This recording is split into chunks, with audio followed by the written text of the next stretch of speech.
Europe 1. Jean-Marc Morandini pour le grand direct des médias. Avec le fait média du jour, c'est la reprise donc de plusieurs journaux par Bernard Tapie. On vous en parle depuis ce matin sur Europe 1. Bernard Tapie qui met la main en particulier sur le journal La Provence, et ce qui fait couler beaucoup d'encre, c'est le journal qui est le journal régional à Marseille. Une acquisition très commentée ce matin. Bastien Millot, bonjour. Bonjour Jean-Marc. Vous êtes notre expert en communication. Alors c'est vrai que c'est une surprise quand même. C'est une vraie surprise, c'est surtout l'histoire d'un survivant, d'un homme aux 1000 vies qui aura 70 ans l'an prochain, qu'on adore ou qu'on déteste, mais qui ne laisse personne indifférent. Et ultime pied de nez de cette carrière, le rachat des titres restants du groupe Hersant. Vous en donniez la liste tout à l'heure. Bernard Tapie, pour 50 millions d'euros, va devenir propriétaire d'un véritable petit empire de presse, couvrant en particulier, et ça n'est peut-être pas un hasard, le sud-est de la France.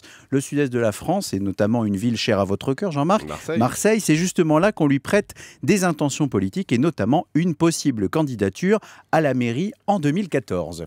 Alors ce matin, le retour de Bernard Tapie en patron de presse ne fait pas l'unanimité, c'est qu'on puisse dire. Et les critiques les plus virulentes viennent naturellement des journalistes eux-mêmes, avec notamment Libération qui fait sa une ce matin sur Bernard Tapie et qui attaque fort avec un titre choc, main basse sur la presse, et le journal de rappeler la fameuse phrase attribuée au businessman: à quoi ça sert d'acheter un journal quand on peut acheter un journaliste? Le ton est donné. Et puis le quotidien fourmille de témoignages de journalistes de la Provence qui ont tenu à rester anonymes, évidemment il s'agit de leur futur patron, mais qui racontent des anecdotes au temps où Bernard Tapie était à Marseille comme patron de l'OM ou comme homme politique, en disant Tapie ne faisait jamais appeler par sa secrétaire ou son attaché de presse, il appelait tout seul, et quand on décrochait on entendait: dis-moi espèce de petit, quand est-ce que tu auras fini de me déverser des tonnes de merde sur la tête? Le ton est donné. En tout cas Jean-Marc, un fait est clair, c'est que Bernard Tapie a réussi un coup de bluff total à la mise en scène extravagante. Souvenons-nous qu'il y a 11 jours, il a annoncé la main sur le cœur qu'il jetait l'éponge pour racheter ce pôle de journaux, et évidemment l'acteur Tapie n'a pas perdu ses réflexes.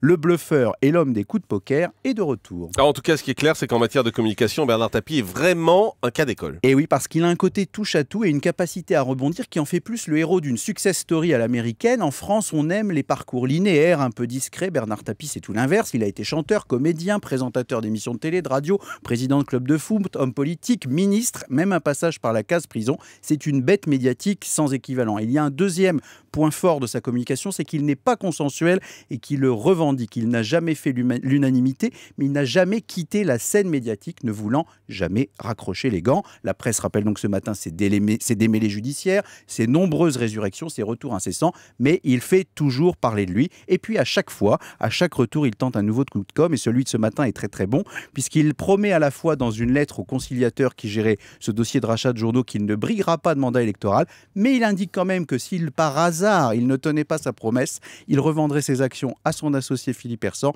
et qu'il reverserait l'argent à une œuvre de charité. Bref, Jean-Marc, la combina nanar, comme le chantaient les Guignols, n'a pas fini de fonctionner, et ce personnage de roman fera parler de lui encore longtemps. Merci beaucoup Bastien.